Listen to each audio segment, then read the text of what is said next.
பதவியேற்று 3 வருடங்கள் ஆகின்றது. அவருடைய பதவி பனைமர தொழிலாளர் நல வாரிய தலைவர் என்ற பதவி. ஒரு பனைமர தொழிலாளர் நல வாரிய தலைவர் பதவி என்பது அரசு பரிந்துரை செய்து அதை ஆளுநர் அவர்கள் கையெழுத்திட்டு அமைச்சருக்கு நிகரான ஒரு பதவி. அந்த பதவியில் தலைவர் தேசிய கொடி கட்டிட்டு வரலாம். ஒரு அமைச்சருக்கு நிகரான ஒரு பதவி என்று சொன்னால் அந்த பதவியை வச்சுட்டு அவர் சும்மா அப்படியே இருக்கலாம், வீட்டில் அங்கேயே சுத்திக்கிட்டு வரலாங்க. ஆனால் அந்த 3 வருடங்களாக தலைவர் அவர்கள் இந்த தேனீ போல் சுறுசுறுப்பாக சுற்றி கொண்டு வருகிறார். தலைவர் அவர்கள் ஒவ்வொரு மாவட்டத்திலையும் பனை தொழிலாளர்களை சந்தித்து, முதலாவது வருஷம் என்ன பண்ணாரு, பனை தொழிலாளர்களை சந்திச்சு உறுப்பினர்களாக சேர்ப்பதற்காக வாரியம் போட்ட உடனே அந்த வேலையை செஞ்சார். 2வது வருஷம் என்ன பண்ணாரு, பனை மரம்லாம் நசுங்கி போச்சு, நம்ம 10 கோடி பனை மரங்கள் இருந்தன, அந்த 10 கோடி பனை மரங்களும் இன்று 4 கோடிகளாக தான் இருக்கின்றன, நம்மால் முடிந்தது ஏதாவது செய்ய வேண்டுமே, என்ன செய்யலாம் என்று கருத்தில் கொண்டு நாளொரு மேனியும் பொழுதொரு வண்ணமாக சிந்திச்சு என்ன செய்யலாம், ஒரே நாளில் சிந்திச்சு உருவானது அவருக்கு ஒரு எண்ணங்கள். ஒரே நாளில் 1 கோடி பனை விதைகளை விதைத்து சாதனை புரிந்துட்டவர் அவர்.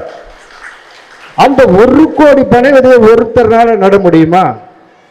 எல்லோருடைய ஒத்துழைப்பும் தலைவர் பிளான் பண்றாரு, வாரியத்தின் சார்பாக செய்யறாங்க.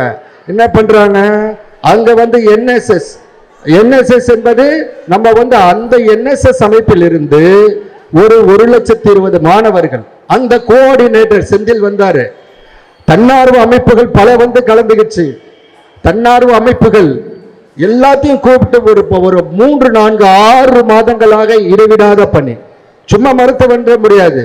இந்த விதை விதைப்பதற்கு அதுக்கும் ஒரு காலம், ஜூன், ஜூலை, ஆகஸ்டுக்கு அப்புறம் தான் அந்த விதை நம்மளுக்கு பலன் கிடைக்கும். அப்ப சேகரிக்கணும். ஃபர்ஸ்ட் என்ன செய்ய வேண்டும், 1 வருஷம் அவருடைய பணிகள் சேகரித்தார்.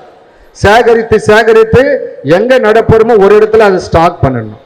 அதுக்கு டிரான்ஸ்போர்டேஜ் பாருங்க என்னென்ன வேலைன்னு.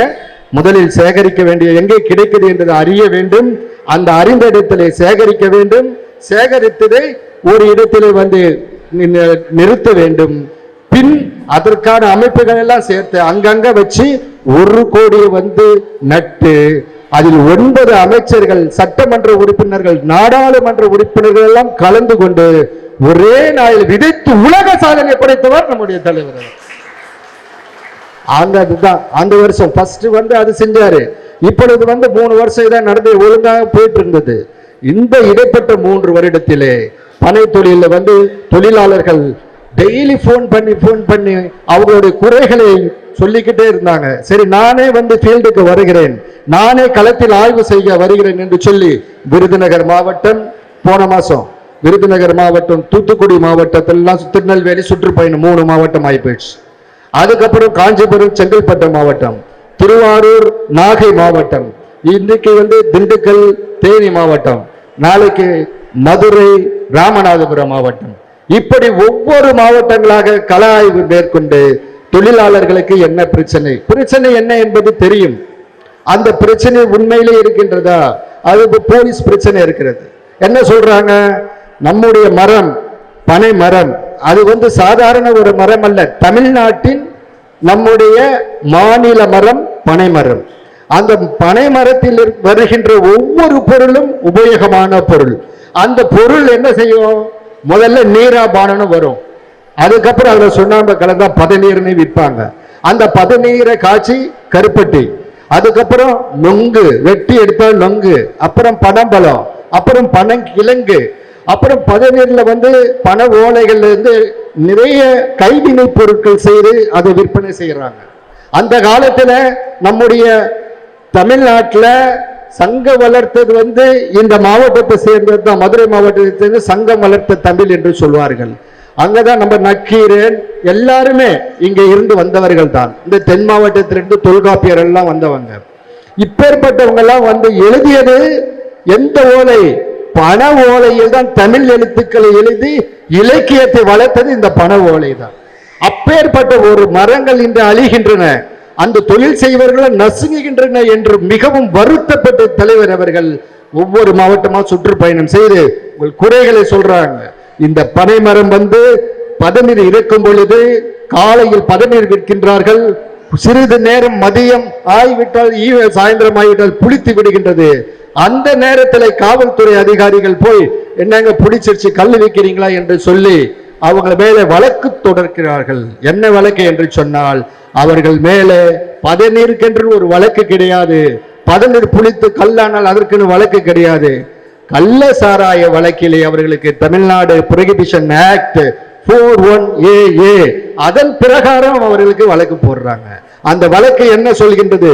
போதை தரக்கூடிய பொருள் கள்ள சாராயம் நீங்களை காய்ச்சி வித்தீங்கன்னா 1 வருடத்தில் இருந்து 3 வருடம் வரைக்கும் சிறை, அப்புறம் 1 லட்சம் ரூபாயிலிருந்து 3 லட்சம் ரூபாய் வரைக்கும் அபராதம், உங்களுக்கு பிணையே கிடையாது, நான் பெயிலபிள் செக்ஷன் அப்படின்னு போட்டாங்கன்னா ஒரு ஆளை பிடிச்சாங்க, ஒரு தொழிலாளி பிடித்தார்கள் என்று சொன்னால் அந்த தொழிலாளிகளுடைய குடும்பங்கள் எவ்வாறு பாதிக்கப்படும் என்று உங்களுக்கு தெரியும். அந்த குடும்பமே அதோட பாதிக்கப்பட்டுவிடும். அந்த குடும்பம் தலை தூக்காது. ஏனென்று சொன்னால் அவர்களுக்கு ஹேண்ட் டு மவுத், அவர்கள் சம்பாதிப்பதெல்லாம் அவர்கள் செலவு பண்ணுவதற்கு தான் சரியா இருக்கும், அவர்கள் சேர்த்தே வைக்க முடியாது. அப்பேற்பட்ட சூழ்நிலையில் வாழ்ந்து கொண்டிருப்பவர்கள் தான் பனை தொழிலாளர்கள், அடிமட்ட தொழிலாளர்கள். அந்த தொழிலாளர்கள் பாதிக்கப்பட்டா அந்த குடும்பம் பாதிக்கப்படும். அந்த குடும்பம் பாதிக்கப்பட்டா மேற்கொண்டு அந்த பண தொழிலை வேலை செய்வதற்கு ஆட்கள் இல்லை. இன்றைய காலகட்டத்திலேயே பனைமரம் ஏறுவதற்கு ஆட்கள் பற்றாக்குறையில் தான் இருக்கின்றார்கள். ஏன் என்று சொன்னால் அந்த பனையிலிருந்து வருகின்ற பொருட்களை எல்லாம் இங்க தாராளமா விடுறது இல்லை. அதுல வருகின்ற ஒரு பொருள் நீராபானம், அதை கல் என்று சொல்லி மதுவிலக்குள்ள வந்துருது, தடை செய்யப்பட்டு விட்டது, கல்லை விற்க முடியாது. பதநீருக்கும் பிரச்சனை என்று சொல்லி போலீஸ் காவல்துறை பிரச்சனை செய்து கொண்டிருக்கின்றார்கள்.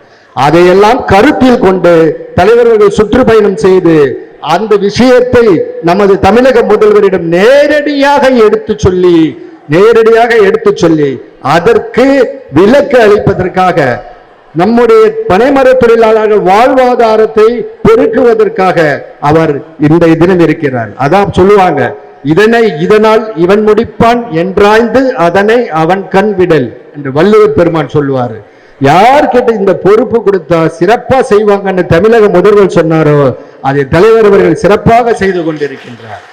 அந்த ஒன்று சொல்ல போனா, நான் பனைமர தொழிலாளருக்காக நான் வாரியத்தில் இருக்கின்றேன், இந்த வாரியத்திலிருந்து நான் மடைமர தொழிலாளர்களுக்கு நான் செய்யவில்லை என்று சொன்னால் எதற்கு வாரியத்தின் பொறுப்பு என்று அவருக்கு கேள்வி கேட்கிறார்.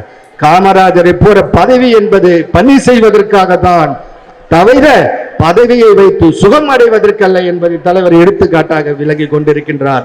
நாம் எல்லாம் தலைவரின் கரத்தை வலுப்படுத்துவோம். வாழ்க பனைமர தொழிலாளர்கள். பனைமரம் போல பனைமரம் நீண்ட நெடிய மரம், அது போல நீங்களும் நீண்ட நெடியமாக வாழ்க என்று கூறி வாய்ப்புக்கு நன்றி கூறி விடைபெறுகிறேன். நன்றி, வணக்கம்.